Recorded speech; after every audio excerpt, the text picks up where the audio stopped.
This 90-year-old lady dressed up, especially nicely. She sat in the waiting area of the whole day, because 65 years ago, her husband promised her that he would definitely come back on Valentine's Day. But that wait turned into 65 years. Their love wasn't worn down by the long years. Instead, it grew even deeper.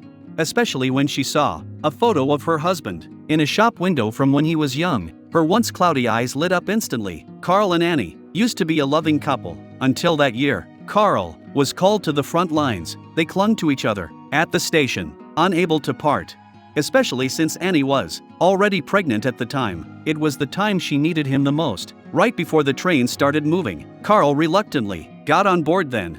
And he suddenly remembered she hadn't given him the good luck card she'd made herself. So she quickly dragged her heavy body forward and handed the card to Carl. When Carl opened the card, he saw it was full of Annie's love. The train sped up and pulled away, and he forced a smile, just so Carl would remember her at her best. And he had gotten used to the days with Carl by her side. After getting home, she'd often stare at his empty spot and feel sad inside. Whenever fighter planes flew overhead, she would always look up, imagining Carl was on one of them, looking down at her. The one thing she looked forward to every day was sending Carl letters. She'd dress up carefully every time, leaving a lipstick kiss on the envelope. She believed Carl could feel how much she missed him. Carl would read each letter, slowly and carefully. It felt like he was right there with him. She didn't know how long had passed.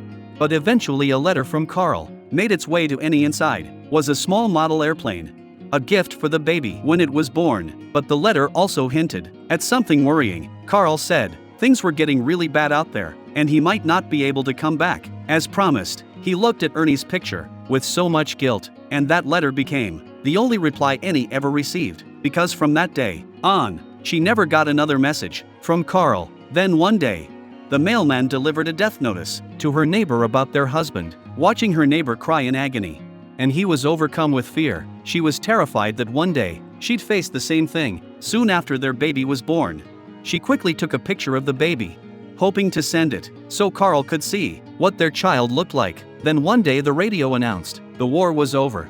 But instead of her husband, it was the postman who showed up. And in that moment, she seemed to realize what had happened.